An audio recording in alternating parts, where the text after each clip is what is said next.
बिमला जी के घुटनों में तकलीफ रहती थी, जिसके कारण वो चल फिर नहीं पाती थीं। घर में उनके अलावा उनका बेटा सतीश, बहू रूपा और एक पोती आयशा थी। सतीश की शादी को 6 साल हो चुके थे।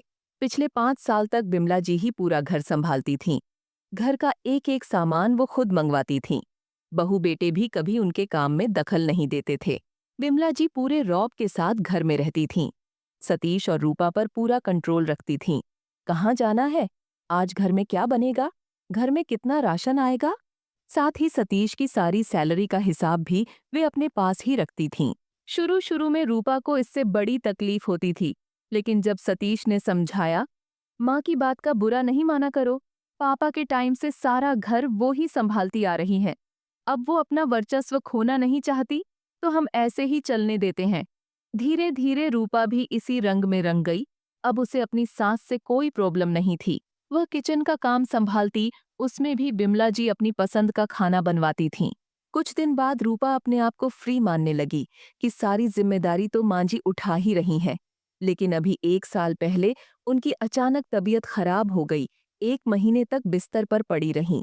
अगला महीना शुरू हुआ तो हर बार की तरह सतीश अपनी सैलरी लेकर माँ के पास गया। बिमला जी ने बहू को बुलाकर कहा, अब यह तुम रखो, मुझसे अब कुछ नहीं हो पाएगा। इस घर की बागडोर तुम ही संभालो।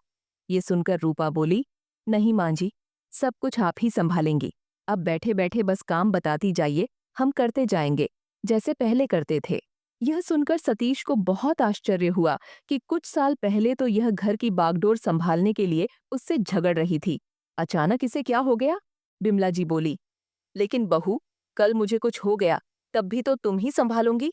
रूपा ने जवाब दिया, नहीं माँ जी, आपको कुछ नहीं होगा, आप ही संभाल रही हैं, आप ही संभालूंगी। उस दिन से बिमला जी का स्वभाव बदल गया। उन्हें बहू के रूप में बेटी नजर आने लगी।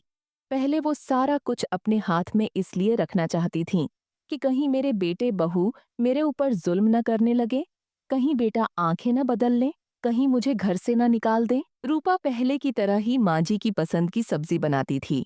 घर का सामान वो खुद लेने जाती, लेकिन आकर एक एक पैसे का हिसाब अपनी सास को देती और बाकी बचे पैसे भी उन्हें दे देती थी। एक दिन रूपा अपने मायका गई थी। सतीश अपने ऑफिस जा चुका था। शाम को दोनों वापस आ गए। तब बिमला जी ने दोनों को अपने कमरे में बुलाया। बेटा, मैंने आज वकील को बुलाकर अपनी वसीयत कर दी है। यह घर तेरे नाम कर दिया है और ये तिजोरी की चाबी, जेवर, रुपये, पैसे सब मैं बहू को देना चाहती हूँ। तभी रूपा बोली, माँ जी, इसकी क्या जरूरत है? आप ही संभालिए ये सब। बिमला जी बोली, बेटा, मुझे तुम दोनों पर भरोसा नहीं था, जैसा कि आजकल हो रहा है। बुजुर्गों के साथ बुरा सुलूक किया जा रहा है, मैं उससे डर गई थी। लेकिन अब मुझे तुम दोनों पर विश्वास है, इसलिए मैं ये सब तुम्हें सौंप देना चाहती हूँ। अगले दिन से रूपा सब कुछ संभालने लगी। बिमला जी निश्चिंत होकर अपने कमरे में बैठी रहती थीं। लेकिन उन्हें यह देखकर और भी आश्चर्य हुआ कि उनकी बहू आज भी उनकी पसंद का खाना उनसे पूछकर बनाती है। अगर दोनों कपड़े खरीदने जाते हैं तो पहले साड़ी अपनी सास के लिए लेती थी। रूपा को अब तक आदत पड़ चुकी थी कि वह सारा काम माँ जी से पूछकर करे। 2 महीने बाद बिमला जी का देहांत हो गया। घर में रोना पिटना मचा था। 13 दिन तक मेहमानों का तांता लगा रहा। 13वीं के बाद सभी धीरे धीरे विदा हो गए। सतीश अपने ऑफिस चले जाते, रूपा और उसकी बेटी दोनों घर में अकेले रह जाते। लेकिन रूपा को कुछ भी ध्यान नहीं रहता। वह कुछ भी काम करने से पहले, जहां तक कि खाना बनाने से पहले भी, माँ जी के कमरे में पहुंच जाती उनसे पूछने।